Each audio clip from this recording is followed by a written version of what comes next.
양양 여행 중 55세 변호사를 만나 재혼하고 날벼락을 맞았습니다. 저는 정영희입니다. 올해 61살이죠.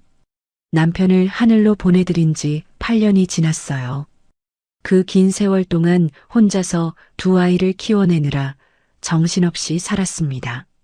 시장에서 반찬 가게를 운영하면서 새벽 5시부터 밤늦게까지 일만 했어요. 아이들 뒷바라지에 가게 운영에 정말 하루하루가 전쟁 같았죠. 그런데 이제 아이들도 다 독립했고 혼자 남은 시간들이 갑자기 너무 길게 느껴지더라고요. 그래서 결심했어요. 혼자라도 여행을 떠나보자고요. 아이들한테 말하니까 걱정하더라고요. 엄마가 겨울에 혼자 어디 가냐면서 말이에요. 하지만 저는 정말 어딘가 가고 싶었어요. 숨 쉴 수 있는 곳으로 말입니다. 양양을 택한 이유는 특별하지 않았어요. 그냥 겨울 바다가 보고 싶었거든요. 기차를 타고 가면서도 마음이 두근거렸습니다. 창밖으로 흰 눈이 날리는 풍경을 보니까 정말 오랜만에 설레는 기분이었어요. 양양에 도착했을 때 찬 바닷바람이 얼굴에 스쳤어요. 하얀 입김이 나올 만큼 추웠지만 상쾌했습니다. 펜션에 짐을 풀고 두꺼운 패딩을 입고 바닷가로 나갔어요. 겨울 바다는 정말 달랐더라고요. 파도 소리가 더 웅장하고 쓸쓸했습니다. 벤치에 앉아서 회색빛 바다를 바라보고 있는데 손이 너무 시려워서 주머니에서 핸드폰을 꺼내려고 했어요. 이 겨울 풍경을 사진으로 남기고 싶었거든요. 그런데 장갑을 끼고 있어서 그런지 핸드폰을 꺼내려다가 그만 손에서 놓쳐버렸습니다. 아, 이게 뭐 하는 짓인가 싶어서 급히 주워보려고 했는데 눈 섞인 모래 사이로 떨어져 버린 거예요. 손이 시려서 제대로 움직이지도 않고 당황해서 허둥지둥하고 있는데 갑자기 누군가 말을 걸었어요. 괜찮으신가요? 돌아보니 검은 코트를 입은 남자가 서 있었어요. 나이는 저보다 조금 어려 보였고 인상이 참 온화했습니다. 추운 날씨에도 목소리가 따뜻하더라고요. 아, 핸드폰을 떨어뜨려서요. 손이 시려서 제대로 잡지를 못했나 봐요. 진우가 웃으면서 말했어요. 제가 도와드릴게요. 이런 일은 겨울에 자주 있거든요. 정말 신기했습니다. 차가운 모래 사이에서 핸드폰을 찾아주더니 화면에 묻은 눈까지 깨끗하게 닦아주는 거예요. 그때 처음으로 진우와 눈이 마주쳤는데 추운 날씨에도 불구하고 가슴이 쿵 하고 뛰는 걸 느꼈습니다. 다행히 고장은 안 난 것 같네요. 핸드폰을 건네받으면서 장갑 낀 손이 살짝 스쳤어요. 그런데 이상하게도 따뜻한 전기가 흐르는 것 같은 느낌이었습니다. 남편 돌아가신 후로 처음 느끼는 감정이었죠. 정말 감사합니다. 어떻게 보답을? 아니에요. 이런 건 당연한 거죠. 진우가 코트 안에서 명함을 꺼내더니 건네주었어요. 서진우 변호사라고 적혀 있었습니다. 양양에서 법무법인을 운영한다고 하더라고요. 혹시 여행 오신 거예요? 이런 추운 겨울에? 네, 혼자 왔어요. 겨울 바다가 보고 싶어서요. 그 말을 들은 진우가 잠깐 망설이는 것 같았어요. 그러더니 조심스럽게 물어보더라고요. 실례가 안 된다면 혹시 내일 점심이라도 함께 하실 수 있을까요? 양양에 따뜻한 맛집이 있거든요. 겨울에 혼자 드시기엔 추우실 것 같아서요. 순간 얼굴이 빨개졌어요. 추운 날씨에도 불구하고 얼굴이 화끈거렸습니다. 정말 오랜만에 느끼는 떨림이었어요. 그런데 동시에 이런 생각도 들었죠. 내가 이런 제안을 받아도 되는 걸까? 이 나이에 이런 감정을 느껴도 되는 걸까? 하지만 마음 한편에서는 간절히 원하고 있었어요. 누군가와 함께 따뜻한 음식을 먹으며 이야기하고 싶었거든요. 그래서 작은 목소리로 대답했습니다. 좋아요. 그날 밤 펜션에서 잠을 이룰 수가 없었어요. 난방을 틀어놨는데도 가슴이 두근거려서 잠이 안 오더라고요. 내일 뭘 입고 나갈지, 무슨 이야기를 할지, 온갖 생각이 다 들었습니다. 거울을 보면서 겨울바람에 거칠어진 얼굴을 만져보기도 했어요. 이런 마음가짐으로 누군가를 만나는 게 몇 년 만인지 모르겠어요. 설레면서도 두려웠죠. 하지만 분명한 건 오랫동안 잊고 살았던 여자로서의 감정이 다시 깨어나고 있다는 것이었습니다. 마치 겨울 끝에 피어나는 새싹처럼 말이에요. 그렇게 양양에서의 첫날 밤이 깊어갔어요. 창밖에는 하얀 눈이 조용히 내리고 있었고 내 인생에 다시 누군가가 나타날 줄은 정말 몰랐거든요.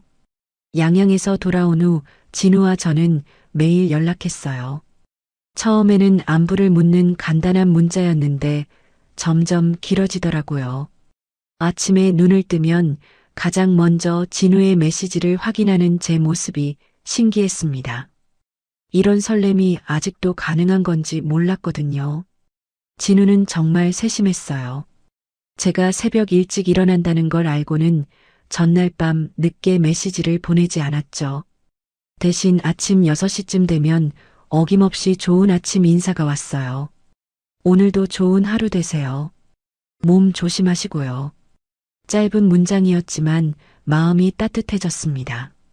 반찬 가게 일이 힘들어도 진우 생각하면 기분이 좋아지더라고요.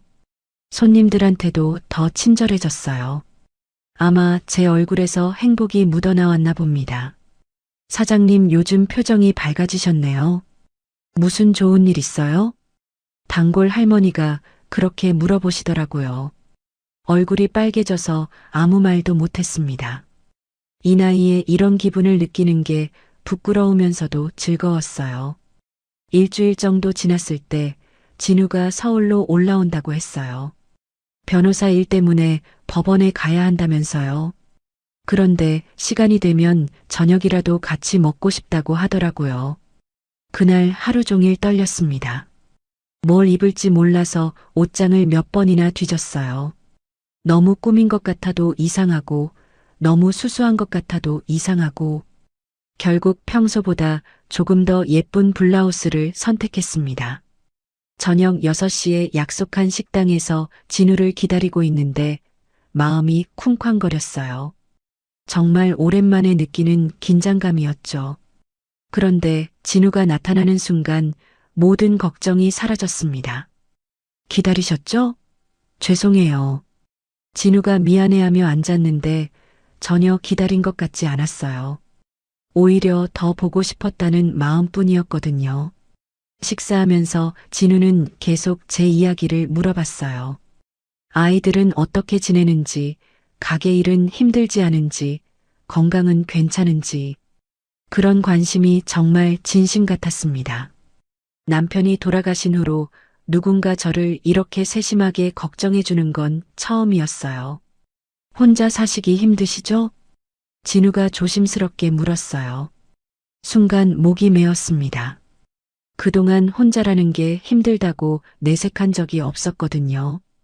아이들 앞에서도 손님들 앞에서도 항상 괜찮은 척 했는데 진우 앞에서는 솔직해지고 싶었어요. 네, 가끔요.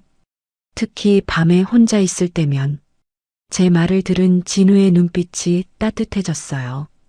그리고 갑자기 제 손을 꼭 잡았습니다. 혼자 계시지 마세요. 진우의 손은 따뜻했어요. 오랫동안 잊고 있던 남자의 체온이었죠. 가슴이 두근거려서 어쩔 줄 몰랐습니다. 저와 남은 삶을 같이 가요. 갑작스러운 고백이었어요. 아직 만난 지 한 달도 안 됐는데 벌써 이런 이야기를 하다니. 하지만 이상하게 거부감이 들지 않았어요. 오히려 기다리고 있었던 말 같았습니다. 너무 갑작스럽죠? 진우가 당황해서 손을 놓으려고 했는데 제가 더 꽉 잡았어요. 아니에요. 저도 그런 생각했어요. 그날 밤 집에 돌아와서도 잠을 못 잤어요. 진우의 고백이 계속 머릿속을 맴돌았거든요. 정말 이대로 재혼을 해도 될까요? 아이들은 뭐라고 할까요? 주변 사람들은 어떻게 생각할까요?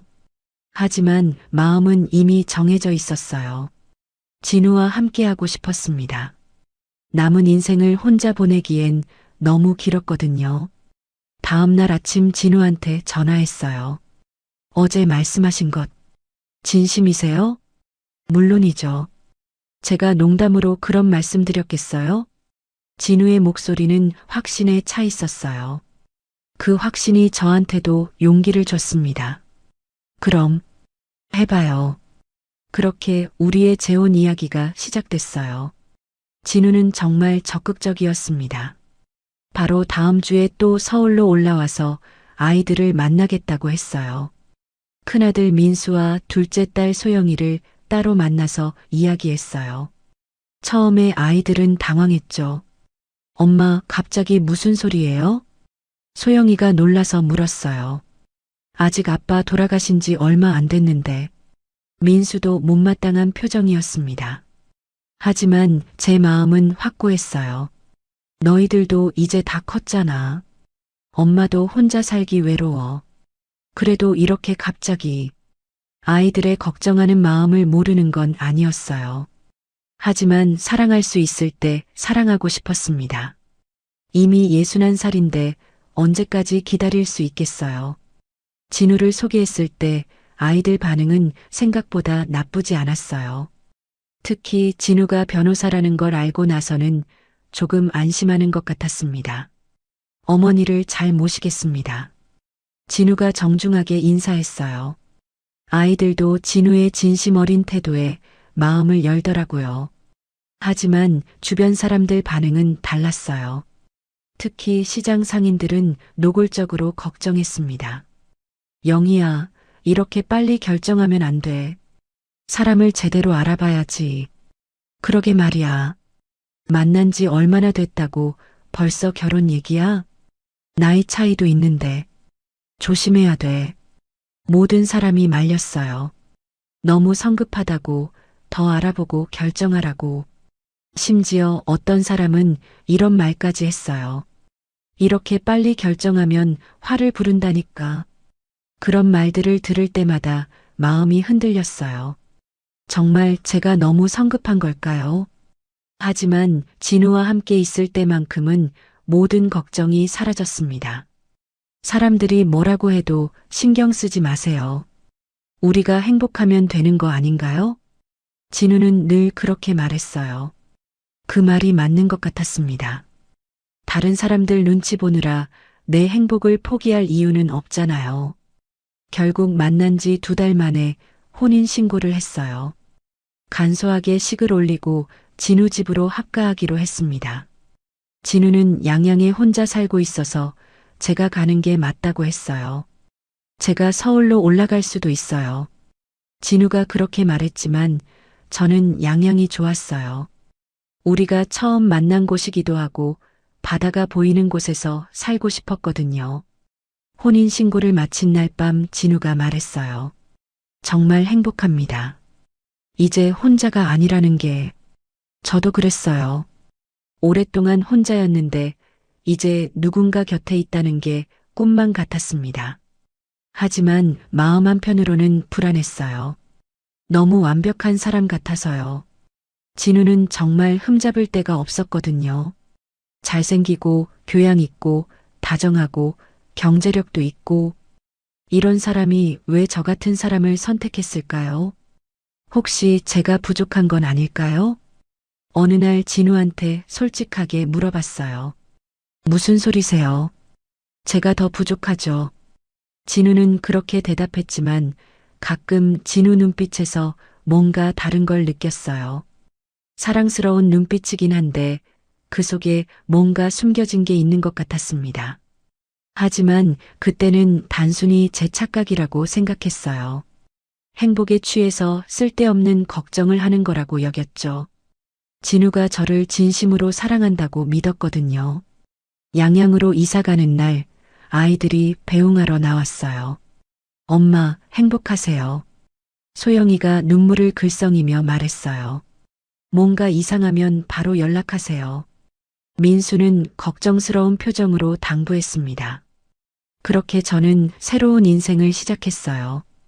61살에 다시 찾은 사랑, 다시 시작하는 결혼 생활. 모든 게 꿈만 같았습니다. 하지만 꿈에서 깨는 날이 올 줄은 그때 몰랐어요. 양양으로 이사 온 첫 주는 정말 행복했어요. 진우 집은 바다가 내려다 보이는 2층 주택이었는데 아침마다 창문을 열면 시원한 바닷바람이 들어왔습니다. 8년 만에 다시 시작하는 부부 생활이 낯설면서도 설렜어요. 진우는 처음 일주일 동안은 정말 다정했어요. 아침에 제가 일어나기 전에 커피를 내려놓고 가기도 하고 저녁에는 함께 바닷가를 산책하기도 했죠. 마치 신혼부부 같았습니다. 여기서 평생 행복하게 살아요. 진우가 바다를 바라보며 제 손을 꼭 잡고 말했어요. 그때만 해도 정말 그럴 줄 알았습니다. 그런데 혼인신고를 한 지 정확히 일주일 후부터 진우가 조금씩 달라지기 시작했어요. 처음에는 별것 아닌 것 같았어요. 오늘 어디 갔다 오셨어요? 제가 마트에서 장을 보고 왔는데 진우가 그렇게 물었어요. 당연한 질문이라고 생각했죠. 마트 갔다가 약국도 들렀어요. 혼자요? 네. 진우의 표정이 묘했어요. 뭔가 불만스러운 듯한 느낌이었는데 왜 그런지 모르겠더라고요. 다음에는 저한테 말하고 나가세요. 네. 갑작스러운 말에 당황했어요. 결혼 전에는 이런 말 한 번 안 했는데 말이에요. 안전상 그런 거예요. 제가 걱정되거든요. 진우가 웃으면서 설명했지만 뭔가 석연치 않았어요. 하지만 남편이 걱정해서 하는 말이라고 생각하려고 했습니다. 며칠 후에는 더 구체적인 요구가 나왔어요. 핸드폰 비밀번호 알려주세요. 왜요? 부부인데 비밀이 있으면 안 되죠. 진우의 목소리는 여전히 부드러웠지만 눈빛은 달랐어요. 뭔가 강압적인 느낌이 들었습니다. 저도 당신 핸드폰 비밀번호 몰라요. 제 건 필요하면 언제든 알려드릴게요. 일단 당신 거부터요. 왜 제 것만 먼저 알려달라고 하는지 이해할 수 없었어요. 하지만 부부가 된 이상 이 정도는 당연한 건가 싶어서 알려줬습니다. 그런데 그날부터 진우가 제 핸드폰을 자주 확인하기 시작했어요. 제가 화장실 가는 사이, 잠깐 자리를 비운 사이에도 몰래 들여다보는 거예요. 뭘 확인하시는 거예요? 어느 날 직접 물어봤습니다. 아무것도 아니에요. 그냥 습관적으로. 진우는 태연하게 대답했지만 저는 기분이 나빴어요. 숨길 게 없다고 해서 이렇게 감시받는 기분이 좋을 리 없잖아요. 그보다 더 당황스러운 건 외출에 대한 통제였어요. 처음에는 어디 간다고 말만 하라고 했는데 점점 허락을 받으라는 식으로 바뀌었어요. 오늘 시장 좀 가려고 해요. 꼭 오늘 가야 해요? 장이 떨어져서요. 그럼 제가 퇴근하고 같이 가죠. 혼자 가도 되는데요. 안 됩니다. 혼자 다니지 마세요. 진우의 목소리에는 협상의 여지가 없었어요. 마치 명령하는 것 같았죠. 이상했어요. 결혼 전에는 이런 사람이 아니었는데 말이에요.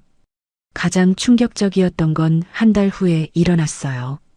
갑자기 현관벨이 울렸는데 젊은 여자가 서 있었습니다. 안녕하세요. 차가운 목소리로 인사하는 그 여자를 보고 저는 당황했어요.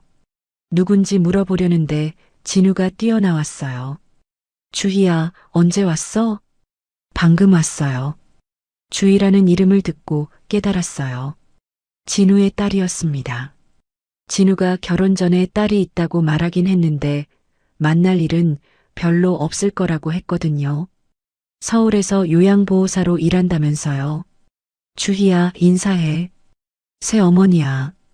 진우가 소개했지만 주희의 반응은 차갑기만 했어요. 안녕하세요. 형식적인 인사였어요. 눈빛에서 적대감이 느껴졌습니다. 어서 들어와. 차라도 한잔하자. 진우가 밝게 말했지만 분위기는 어색했어요. 거실에 앉은 주인은 계속 저를 관찰하는 것 같았어요. 아버지, 잠깐 둘이 얘기할 수 있을까요? 주희가 갑자기 말했어요. 무슨 얘기인데? 그냥 궁금한 게 있어서요. 진우는 잠깐 망설이더니 자리를 떠났어요. 그 순간 주희의 표정이 완전히 달라졌습니다. 솔직히 말씀해 주세요. 뭐요? 아버지를 노린 거 아니에요? 너무 직설적인 질문에 할 말을 잃었어요. 무슨 말씀이세요? 나이 차이도 나고 만난 지도 얼마 안 됐는데 이렇게 빨리 결혼하다니. 뭔가 목적이 있는 거 아닌가요? 주희의 목소리는 날카로웠어요. 마치 범인을 신문하는 것 같았습니다. 저는 진우 씨를 진심으로 사랑해요. 사랑이요? 돈 때문이 아니고요? 그 말에 화가 났어요. 하지만 주인은 계속했습니다. 아버지 재산이 만만치 않거든요. 그것 때문에 접근한 거 아닌가요? 아닙니다. 저는 그런 사람이 아니에요. 그런 사람 치고 자기가 그런 사람이라고 말하는 사람 봤어요? 주희의 말 한마디 한마디가 가슴에 꽂혔어요. 정말 저를 그렇게 보는 건가요? 저는 진우 씨를 정말 사랑합니다. 다른 목적은 없어요. 그럼 증명해 보세요. 어떻게요? 재산 포기 각서라도 써주시든지. 그때 진우가 돌아왔어요. 무슨 얘기를 그렇게 진지하게 해? 주인은 아무 일 없었다는 듯 웃었어요. 별거 아니에요. 어머니랑 인사하는 거였어요. 저는 진우한테 주희가 한 말을 얘기하고 싶었어요. 하지만 첫 만남에서 그런 일로 문제를 만들고 싶지 않았습니다. 주희가 돌아간 후 진우는 평소보다 말이 없었어요. 주희가 뭐라고 했어요? 조심스럽게 물어봤습니다. 별말 없었어요. 정말요? 표정이 안 좋던데요. 주희는 원래 그래요. 신경 쓰지 마세요. 진우는 그렇게 말했지만 뭔가 숨기는 것 같았어요. 딸이 저한테 그렇게 말했는데 정말 아무것도 안 들었을까요? 그날 밤 잠자리에서 더 충격적인 일이 있었어요. 당신이 주희한테 뭐라고 했어요? 진우가 갑자기 물었어요. 저요? 아무 말도 안 했는데요. 주희가 화가 나 있던데요. 주희 씨가 저한테 이상한 말을 했어요. 그래서 주희가 한 말을 다 얘기했어요. 재산을 노렸다는 둥, 증명해 보라는 둥. 그런데 진우의 반응이 이상했어요. 주희가 그런 말을 했을 리 없어요. 정말이에요. 분명히 들었어요. 당신이 잘못 들었거나 오해한 거 아닌가요? 진우가 제 말을 믿지 않았어요. 아니, 믿으려고 하지 않았어요. 저는 거짓말하지 않아요. 저도 제 딸을 믿어요. 그 말에 가슴이 무너졌어요. 남편이 아내보다 딸을 더 믿는다는 거잖아요. 그럼 저는 거짓말쟁이라는 거예요? 그런 뜻이 아니에요. 그럼 뭔 뜻이에요?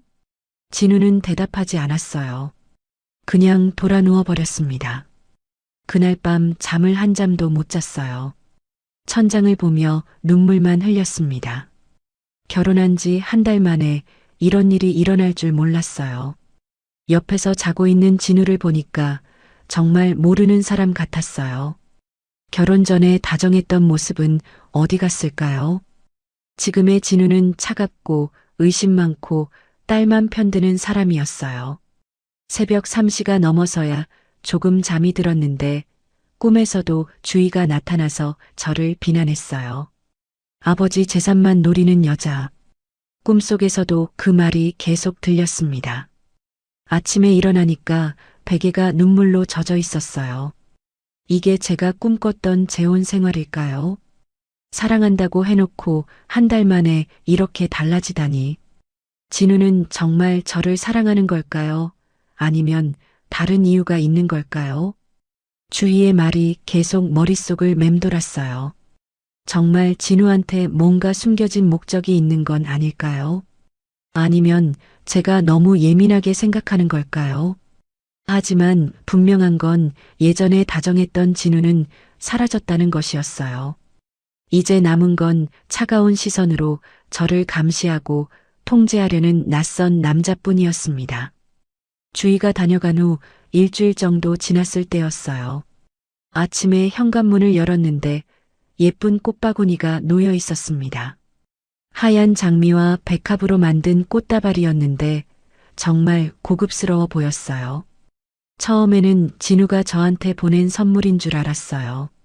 지난번 주희와의 일로 서먹해진 사이를 풀어보려고 준비한 게 아닐까 싶었거든요. 여보, 꽃 보내주셨어요? 진우한테 물어봤는데 반응이 이상했어요. 무슨 꽃이요? 현관 앞에 꽃바구니가 있던데요. 진우의 표정이 순간 굳어졌어요. 마치 무슨 끔찍한 소식을 들은 것처럼 얼굴이 하얗게 질렸습니다. 어디 있어요? 진우가 급하게 현관으로 뛰어나갔어요. 꽃바구니를 보더니 손을 부들부들 떨었습니다. 이걸 누가 가져다 놨어요? 모르겠어요. 아침에 문 열었는데 그냥 있었어요. 진우는 꽃바구니를 들고 바로 쓰레기통으로 향했어요. 뭐 하는 거예요? 버리는 거예요. 왜요? 예쁜 꽃인데. 절대 집안에 들여놓지 마세요. 진우의 목소리는 거의 소리를 지르는 수준이었어요. 그런 진우를 본 건 처음이었습니다. 혹시 카드라도 있었나요? 못 봤어요. 정말 자세히 안 보셨어요? 진우가 다시 쓰레기통을 뒤져서 꽃바구니를 꺼냈어요. 그리고 꽃 사이사이를 꼼꼼히 확인하더라고요. 뭔가를 찾는 것 같았어요. 왜 그러세요? 그냥 누가 보낸 건지 궁금해서요. 하지만 진우의 행동은 단순한 호기심 같지 않았어요. 뭔가 두려워하는 것 같았습니다. 마치 그 꽃바구니가 폭탄이라도 되는 것처럼 말이에요. 결국 카드는 찾지 못했고 진우는 꽃바구니를 다시 쓰레기통에 버렸어요. 그리고 하루 종일 불안해했습니다. 자꾸 창밖을 내다보고 현관 쪽을 확인하고 뭐가 걱정되세요? 아무것도 아니에요. 진우는 그렇게 말했지만 얼굴에는 공포가 써 있었어요. 그런데 다음날 또 꽃바구니가 왔어요. 이번에는 빨간 장미였습니다.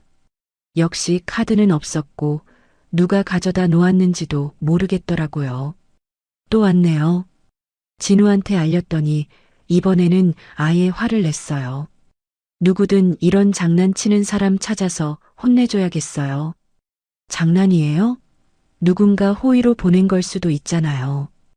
호의요? 이게 호의라고 생각해요? 진우의 반응이 너무 격해서 당황스러웠어요. 꽃을 받고 이렇게 화낼 사람이 어디 있나요? 그럼 누가 보낸 것 같으세요? 모르겠어요. 하지만 분명 좋은 뜻이 아니에요. 진우는 이번에도 꽃을 버렸어요. 그리고 그날부터 현관 앞에 CCTV를 설치하겠다고 했습니다. 그냥 꽃 받는 건데 그렇게까지 할 필요가 있나요? 필요해요. 이런 일이 계속되면 안 되거든요. 진우의 목소리에는 절박함이 있었어요. 뭔가 간절히 숨기고 싶은 게 있는 것 같았습니다. 그 후로도 꽃 배달은 계속됐어요. 3일에 한 번씩, 때로는 매일. 꽃 종류도 다양했어요.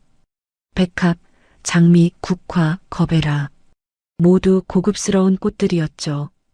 진우는 점점 예민해졌어요. 꽃이 올 때마다 얼굴이 하얗게 질리고 하루 종일 불안해했습니다. 밤에 잠도 제대로 못 자더라고요.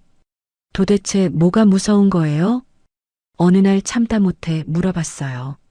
무섭다고 누가 그랬어요? 표정 보면 알 수 있어요. 별일 아니니까 신경 쓰지 마세요. 하지만 진우의 행동은 별일 아닌 사람의 행동이 아니었어요. 더 이상한 건 전화였어요. 진우한테 전화가 오면 항상 베란다로 나가서 받았어요. 처음에는 업무상 중요한 전화려니 했는데 매번 그러니까 의심스러웠어요. 누구 전화예요? 전화 끊고 들어오는 진우한테 물어보면 항상 같은 대답이었어요. 의뢰인이요. 매일 그렇게 전화하나요? 변호사 일이 원래 그래요. 하지만 전화 받는 진우의 목소리를 들어보면 업무 전화 같지 않았어요. 목소리가 떨리고 간절한 것 같았어요. 마치 누군가한테 뭔가를 부탁하거나 사정하는 것처럼 말이에요. 어느 날 진우가 베란다에서 전화 받는 동안 살짝 들어봤어요. 제발 그만해 주세요. 더 이상은 못 견디겠어요. 왜 이러시는 거예요? 진우의 목소리는 거의 울음 섞인 소리였어요. 누군가한테 애원하고 있었습니다. 그게 업무 전화일 리 없잖아요.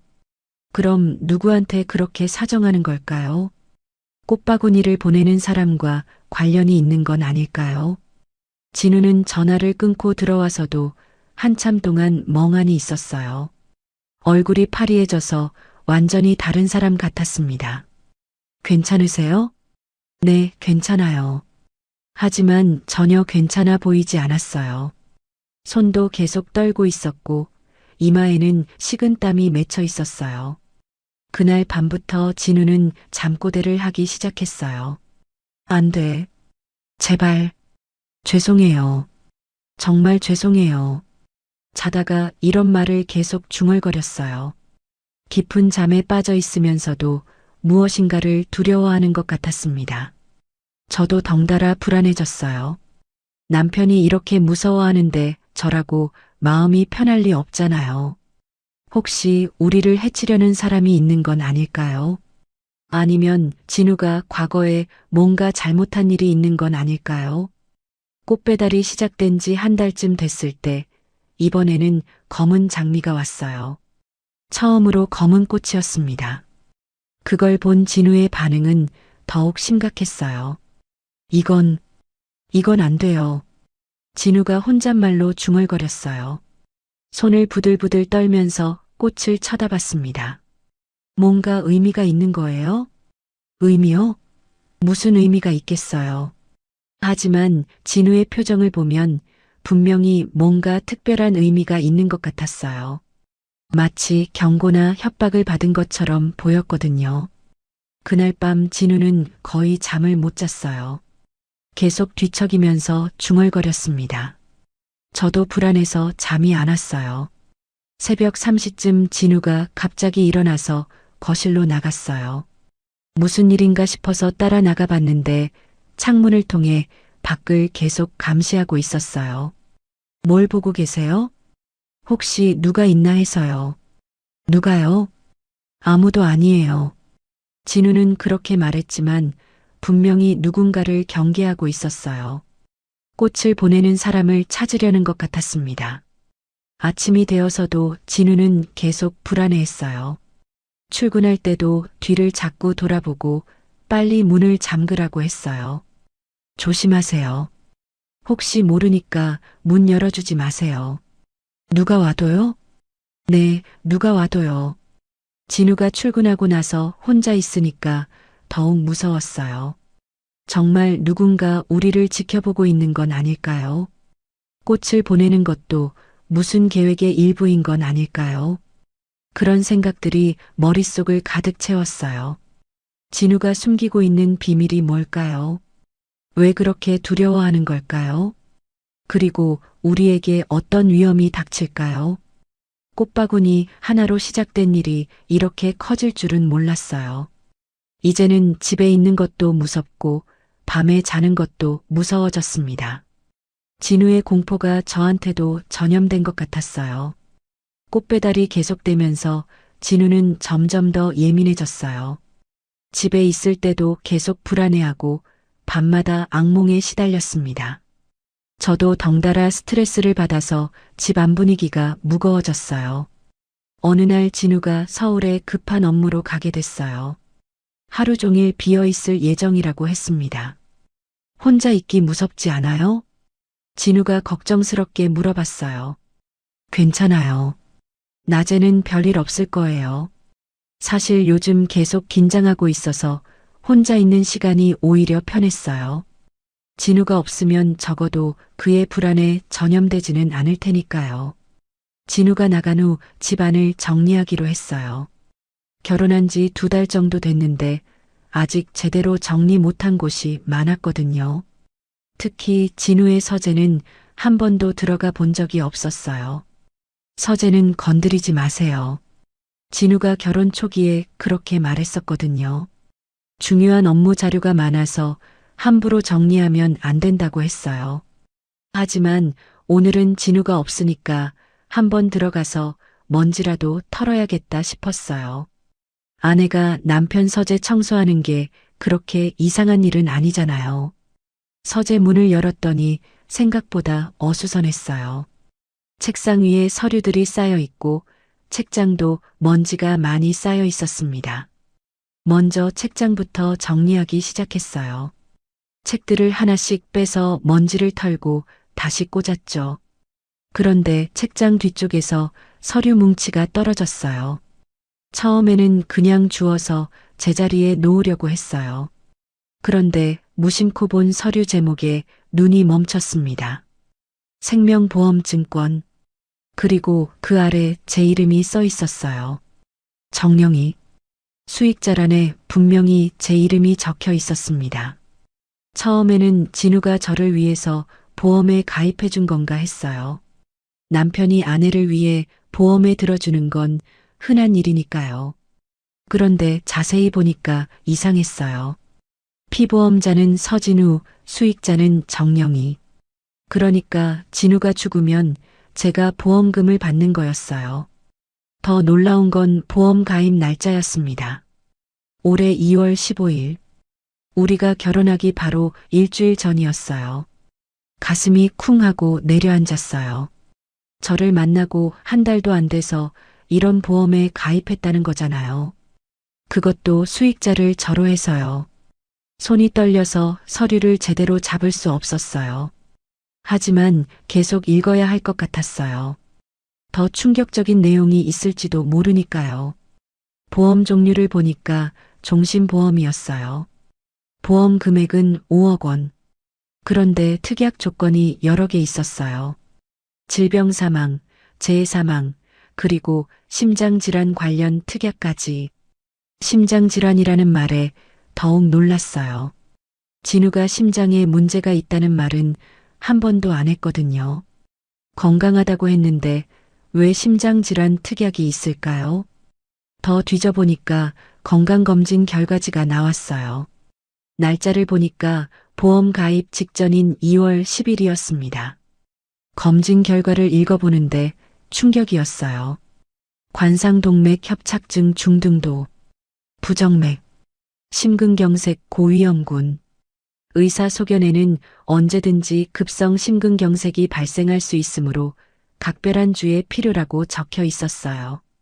서류를 든 손이 바들바들 떨렸어요. 진우가 심장질환이 있다는 걸 숨기고 있었던 거예요. 그것도 언제 쓰러져도 이상하지 않을 정도로 심각한 상태였는데 말이에요.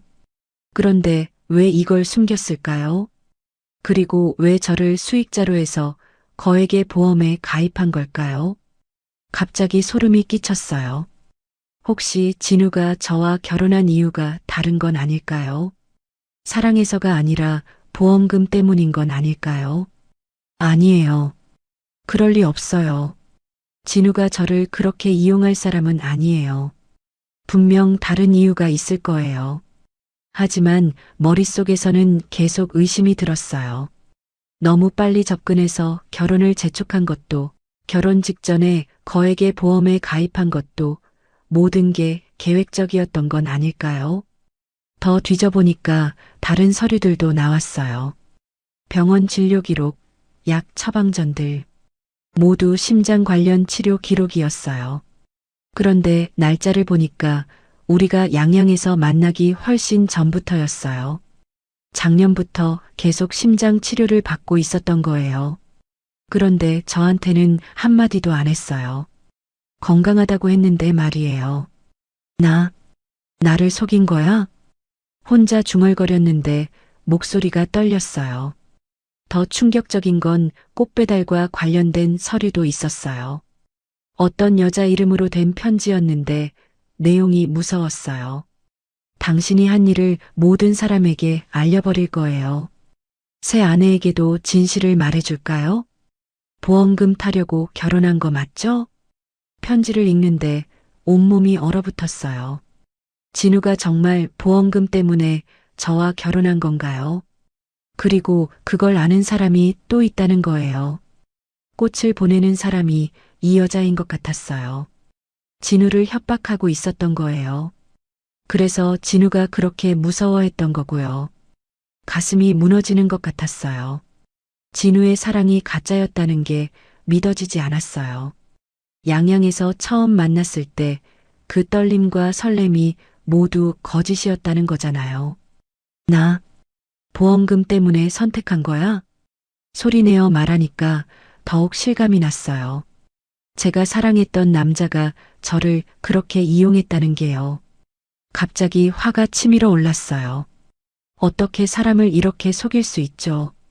진짜 사랑한다고 말해놓고 뒤에서는 이런 계획을 세우고 있었다니요. 서류들을 다시 훑어봤어요. 모든 증거가 다 있었어요. 심장질환 진단서, 보험증권, 협박 편지, 진우의 진짜 모습을 보여주는 증거들이요. 눈물이 왈칵 쏟아졌어요. 배신감과 분노와 절망이 한꺼번에 몰려왔어요. 8년 만에 다시 사랑할 수 있다고 생각했는데 모든 게 거짓이었어요. 더 이상 이 집에 있을 수 없었어요. 진우의 얼굴을 볼 자신도 없었고요. 서류들을 들고 집을 뛰쳐나왔어요. 밖으로 나오니까 차가운 겨울바람이 얼굴을 때렸어요. 하지만 바람보다 더 차가운 건 제 마음이었어요. 믿었던 사람한테 이렇게 배신당할 줄 몰랐거든요. 어디로 가야 할지도 모르겠어요. 그냥 걸었어요. 눈물을 흘리면서 계속 걸었습니다. 이게 바로 날벼락이구나 싶었어요. 맑은 하늘에서 갑자기 떨어지는 벼락처럼 전혀 예상 못했던 진실이 제 인생을 완전히 뒤바꿔 놓았어요. 집에서 뛰쳐나온 저는 정처 없이 걸었어요. 겨울바람이 매서웠지만 가슴속 분노가 더 뜨거웠습니다. 진우의 서류를 꽉 쥐고 걸으면서 계속 생각했어요. 어떻게 사람이 이럴 수 있을까? 사랑한다고 하면서 뒤에서는 이런 계산을 하고 있었다니. 1시간쯤 걸었을까요? 갑자기 어지러움이 몰려왔어요.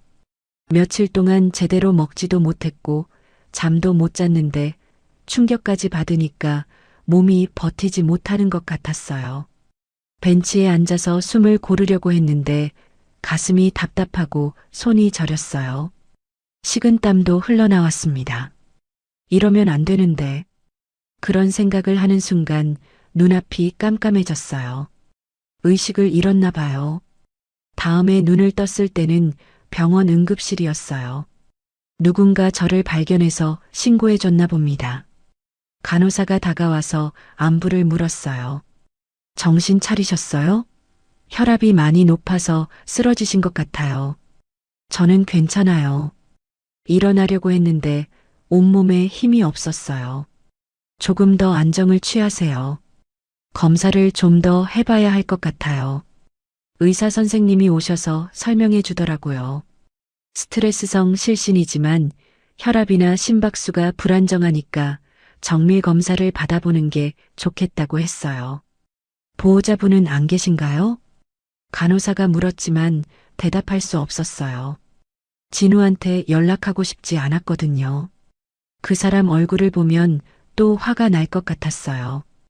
혼자 왔어요. 응급 연락처라도 있으시면. 괜찮아요. 혼자 할 수 있어요.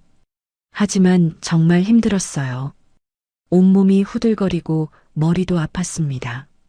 게다가 가슴 한쪽이 뭔가 이상했어요. 전부터 조금 아팠는데 오늘은 더 심하게 아팠습니다. 간호사님, 가슴이 좀 아픈데요. 어디가 아프세요?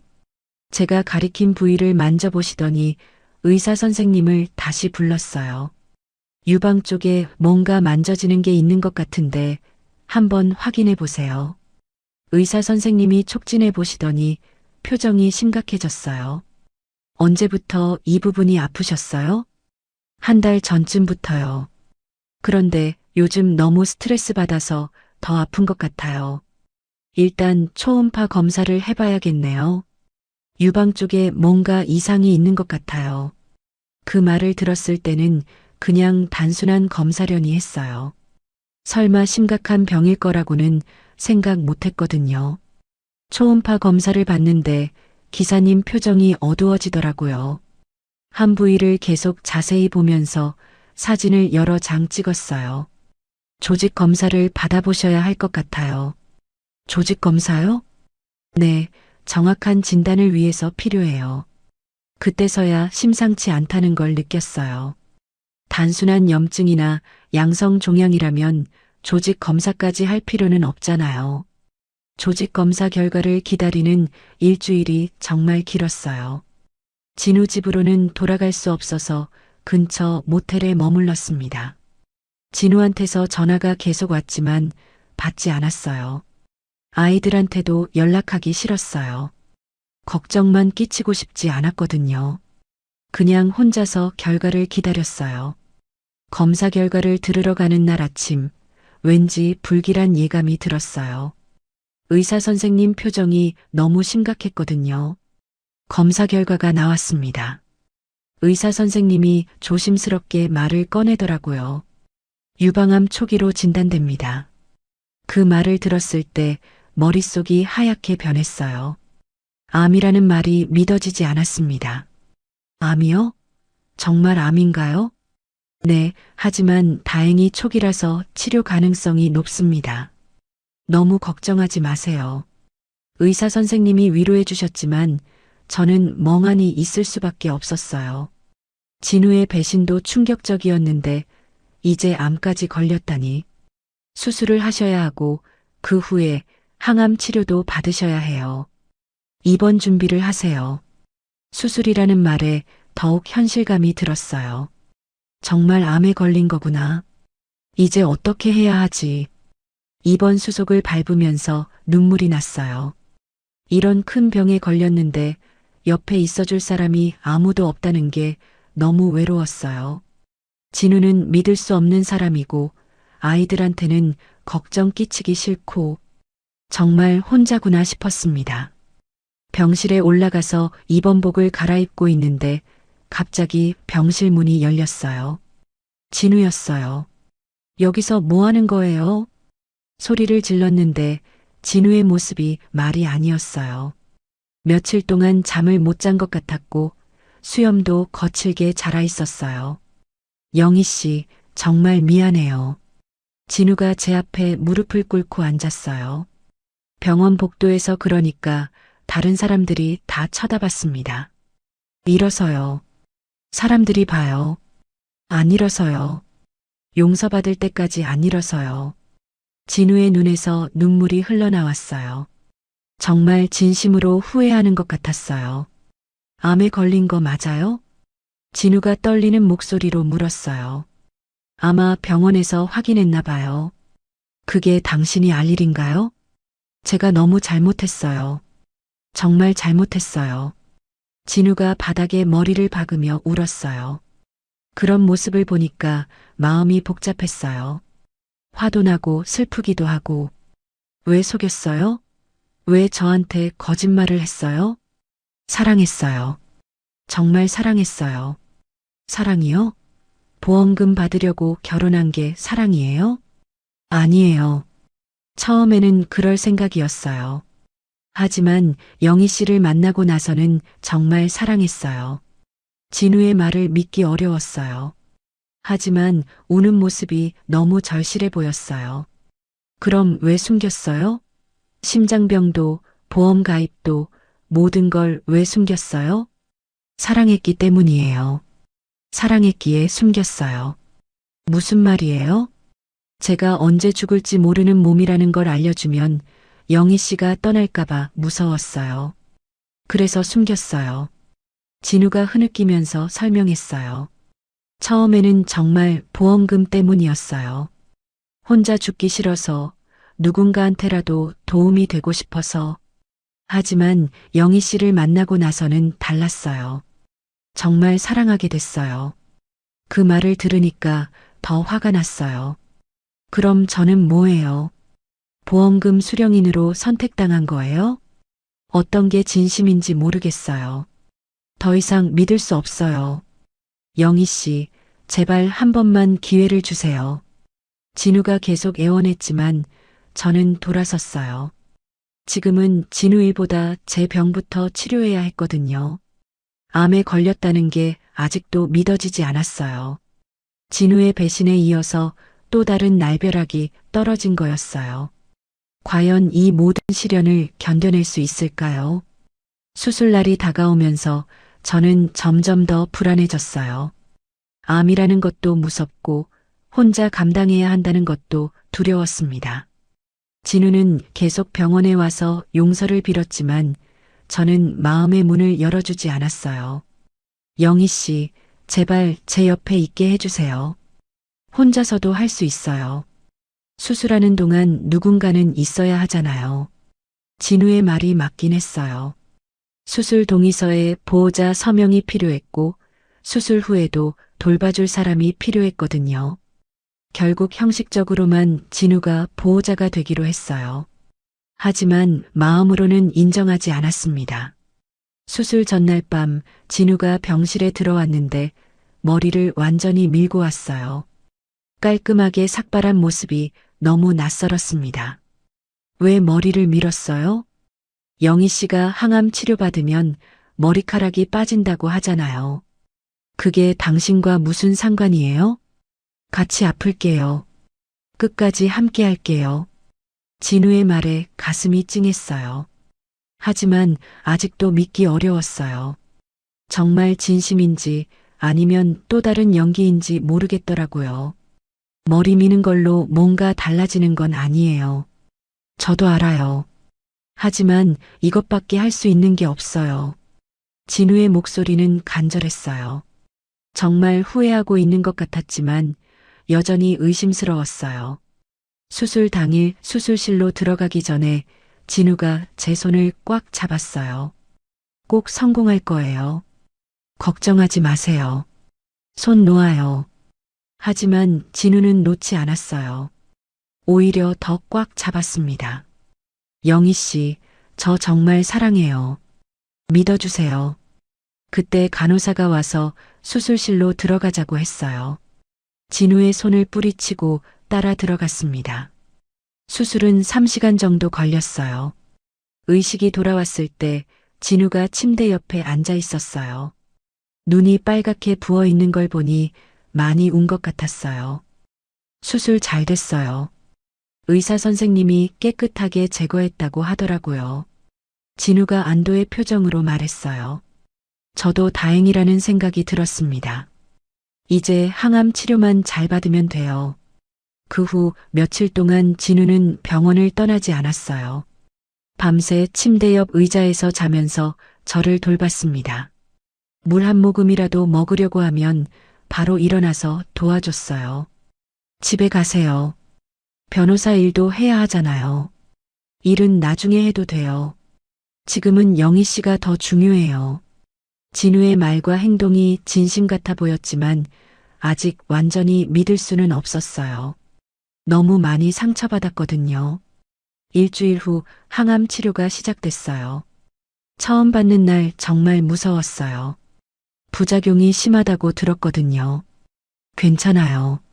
제가 옆에 있어요. 진우가 제 손을 잡고 치료실로 함께 들어갔어요. 항암제가 혈관으로 들어가는 동안 계속 제 손을 잡아줬습니다. 치료 후 몸이 너무 아팠어요. 메스껍고 어지럽고 먹은 것도 다 토했습니다. 진우는 밤새 제 등을 쓸어주고 물을 떠다 줬어요.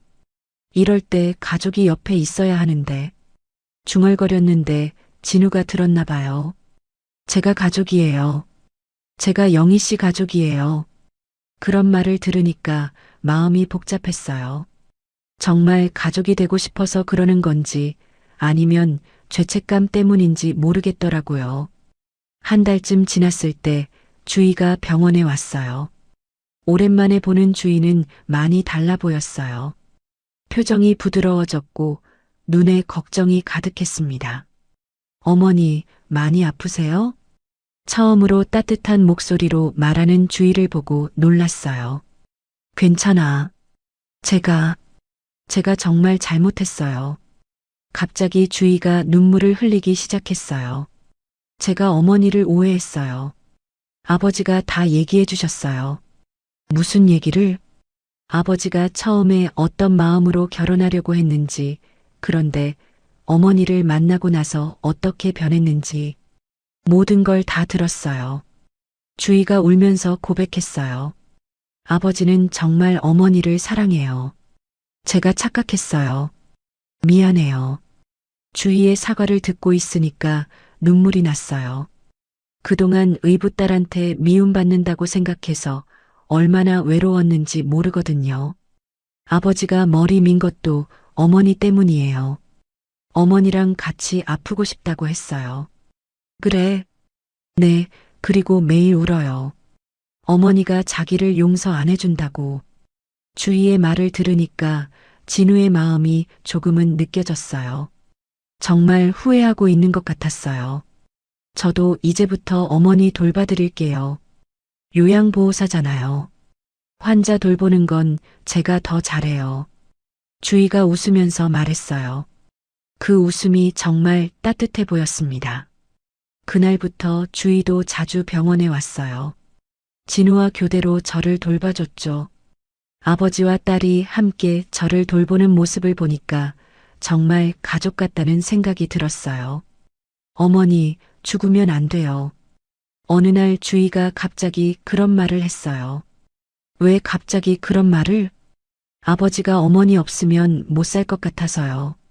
정말 많이 사랑하세요. 주희의 말을 듣고 진우를 다시 보게 됐어요. 정말 많이 변한 것 같았어요. 예전처럼 감시하거나 통제하려고 하지도 않고 그냥 묵묵히 돌봐줬어요. 항암 치료를 받으면서 머리카락이 빠지기 시작했어요.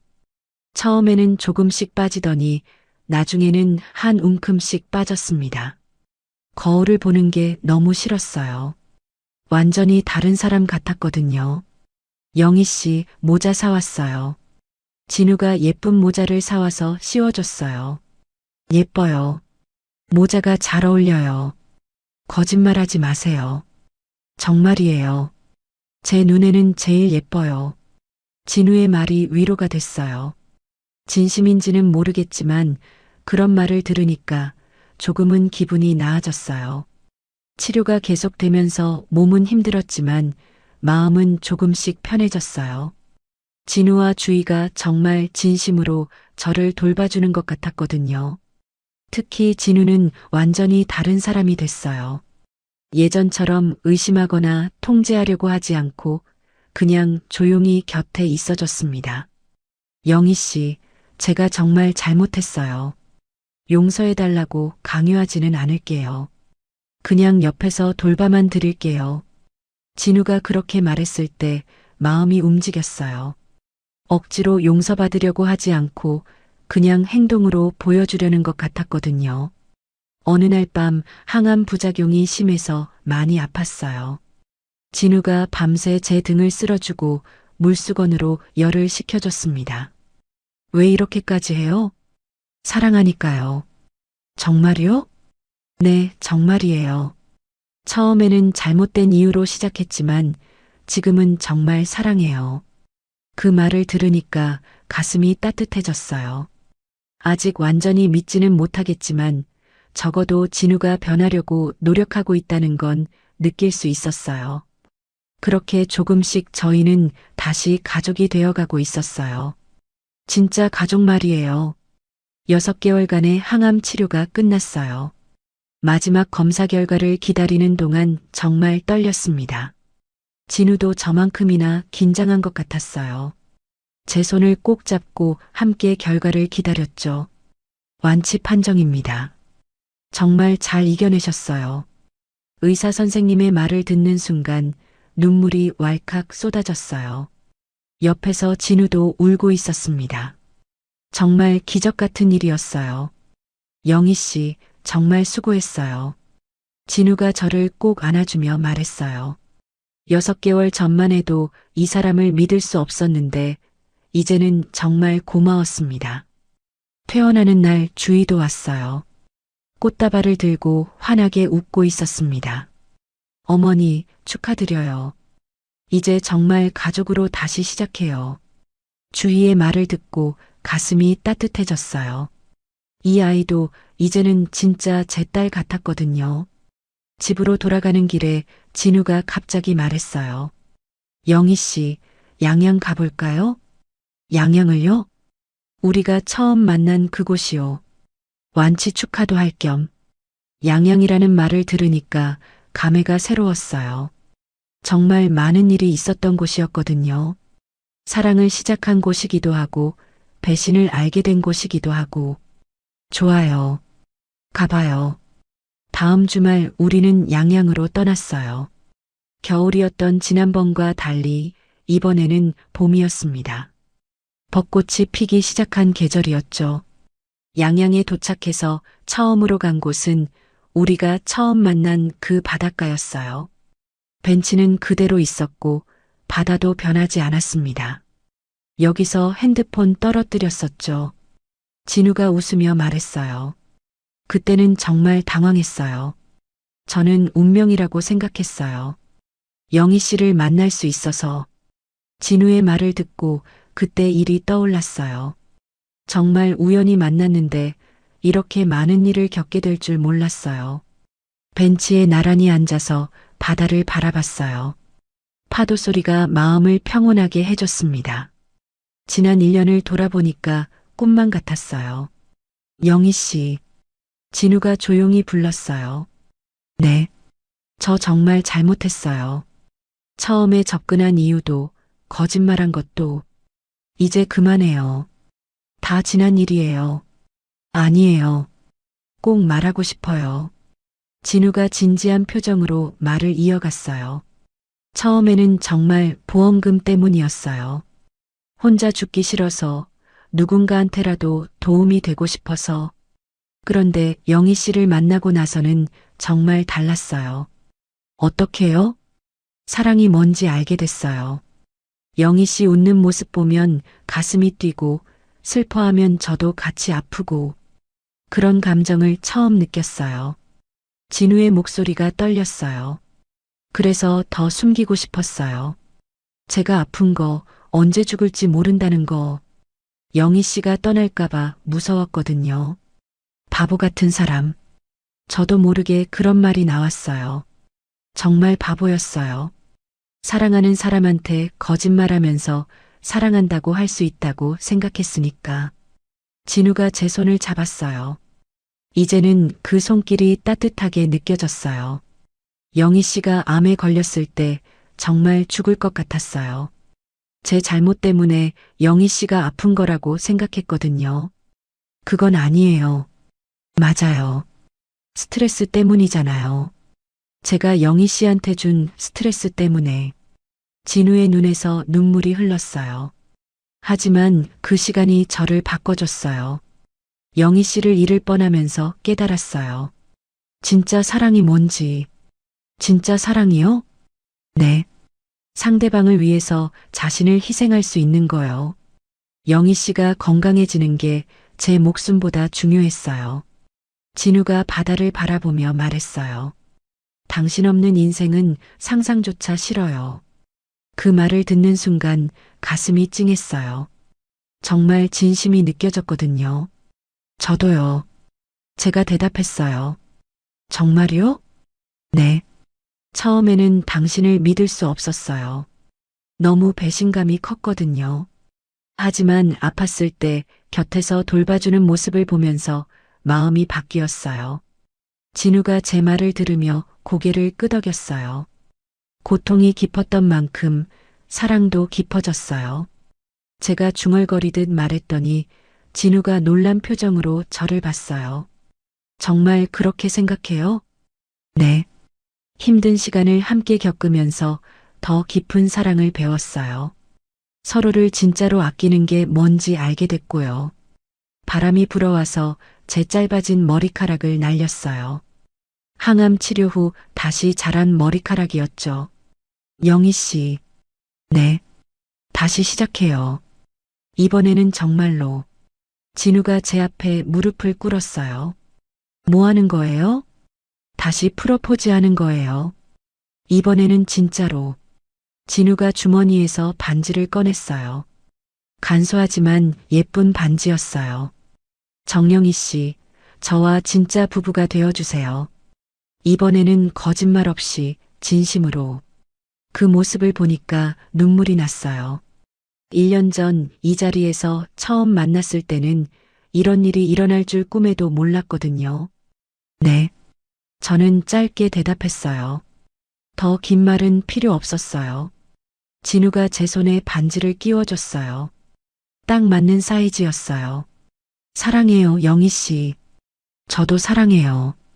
우리는 그 바닷가 벤치에서 다시 한번 사랑을 약속했어요. 이번에는 정말 진심으로. 그날 밤 펜션에서 진우가 말했어요. 주희도 정말 좋아할 거예요. 어머니가 아버지를 용서해 주셨다고 하면 이미 용서했어요. 아니, 용서한다기보다는 이해했어요. 이해요? 네. 당신도 무서웠던 거잖아요. 사랑하는 사람을 잃을까봐. 잘못된 방식이었지만 나름대로 저를 지키려고 했던 거고요. 진우가 제 손을 꼭 잡았어요. 이제 정말 새로 시작이네요. 네, 두 번째 인생이요. 창밖으로 보이는 바다에 달빛이 반짝이고 있었어요. 1년 전 겨울 바다와는 전혀 다른 모습이었죠. 따뜻하고 평화로웠어요. 저희도 그렇게 변했어요. 시련과 고통을 겪으면서 더 성숙해지고 더 깊은 사랑을 배웠어요. 이제는 정말 서로를 믿고 의지할 수 있는 진짜 부부가 됐습니다. 양양 바다가 저희 사랑의 시작과 재출발을 모두 지켜봐 줬어요. 앞으로도 이 바다처럼 변함없이 서로를 사랑하며 살아갈 거예요. 두 번째 인생의 첫날이 시작됐어요. 시작됐어요. 시작됐어요. 시작됐어요.